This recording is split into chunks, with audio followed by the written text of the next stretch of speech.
Assalamualaikum warahmatullahi wabarakatuh. Kaum muslimin dan muslimat di mana saja berada, jangan lupa dengan YouTube kami Rafiq Channel, subscribe, share agar Anda selalu bisa mengikuti nasihat kami. Terima kasih. Bismillahirrahmanirrahim. Alhamdulillahirabbil alamin. Wassalatu wassalamu ala asyrafil anbiya wal mursalin wa ala alihi wa sahbihi ajmain. Amma ba'du. Ayyuhal hadirun wal hadirat, usikum wa nafsi bitaqwallah. Wa qala Allah ta'ala fil Qur'anil Karim, ya ayyuhalladzina amanu qu anfusakum wa ahlikum nar.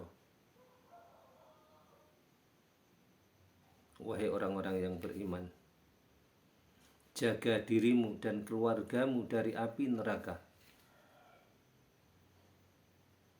Hadirin wal hadirat yang saya hormati, di mana saja berada, puji dan syukur dipersembahkan kehadirat Allah Subhanahu wa taala. Alhamdulillah, kita sampai saat ini masih diberi kesempatan oleh Allah Subhanahu wa taala untuk beribadah, mendekatkan diri kepada Allah. Semoga atas upaya ini Allah akan terima, Allah akan kabulkan, Allah akan berikan petunjuk dan hidayah di dalam dinul haq, agama Allah Subhanahu wa ta'ala.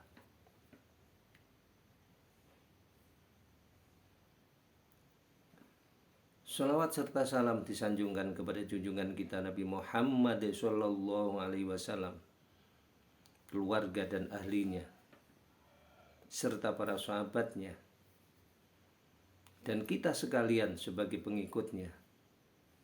Semoga nantinya mendapat syafaat di yaumil qiyamah. Amin, Allahumma amin. Hadirin kaum muslimin wal muslimat rahimakumullah, di sini akan saya sampaikan orang-orang yang mendapat perlindungan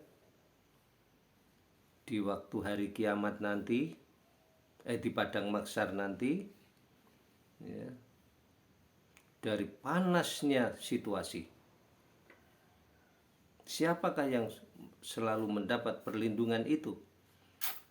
Yaitu satu adalah orang yang tidak pernah tinggal sholat, orang yang tidak pernah meninggalkan sholat.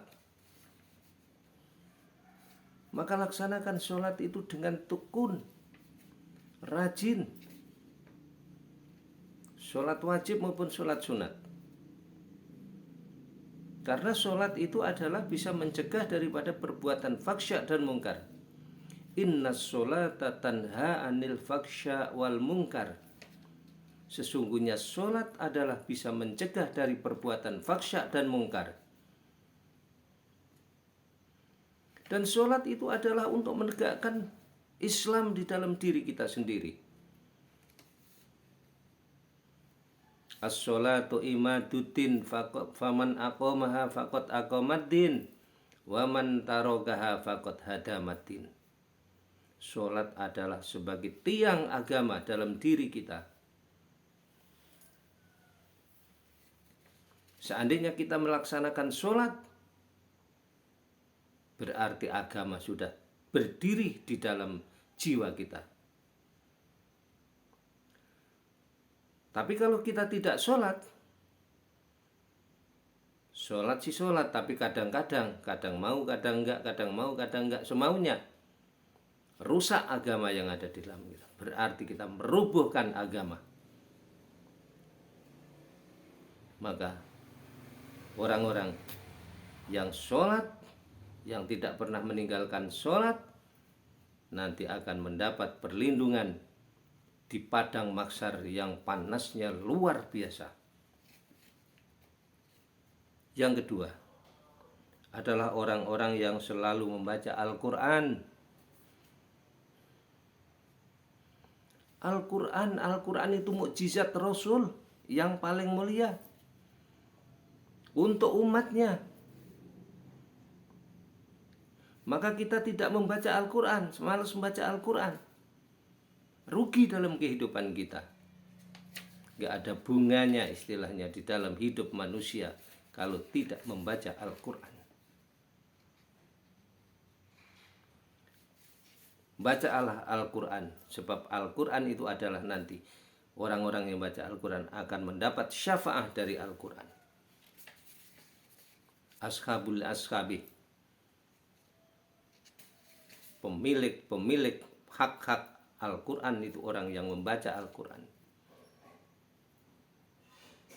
Jangan tidak membaca Al-Quran.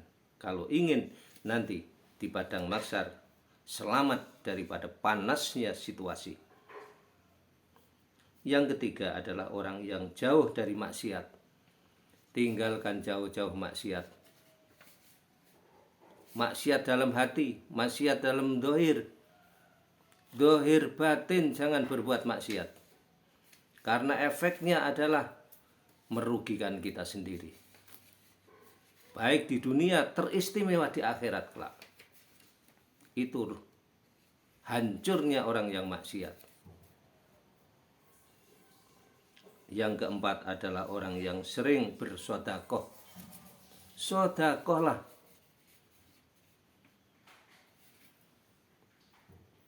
Sodakoh kepada anak sendiri, kepada orang tua sendiri, kepada yang lain. Apalagi sodakoh di masjid waktu subuh. Itu luar biasa pahalanya.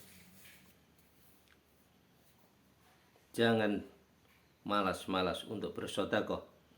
Kalau ingin nanti di padang mahsyar kita mendapat naungan dari Allah Subhanahu wa Ta'ala dengan keadaan panasnya matahari. Kemudian yang terakhir adalah orang yang bisa menangis di waktu berdoa. Memohonlah kepada Allah dengan dihayati sungguh-sungguh. Insya Allah kamu bisa menangis. Tapi kalau tidak dihayati tidak bisa menangis. Makanya hayati doa itu. Memohon kepada Allah dihayati permintaan itu. Kalau doakan kedua orang tua bagaimana, doakan orang yang sedekah bagaimana, doakan orang yang meninggal bagaimana, itu dihayati. Insya Allah kamu bisa meneteskan air mata. Dengan meneteskan air mata di waktu sedekah, waktu berdoa, ini adalah untuk meraih daripada keistimewaan, yaitu sejuknya di padang mahsyar. Hadirin kaum muslimin wal muslimat rahimakumullah. Demikianlah penyampaian singkat, mudah-mudahan bermanfaat. Atas segala kekurangan dan kekhilafan, saya mohon maaf yang sedalam-dalamnya. Wallahul muwaffiq ila aqwamit thoriq. Wassalamualaikum warahmatullahi wabarakatuh.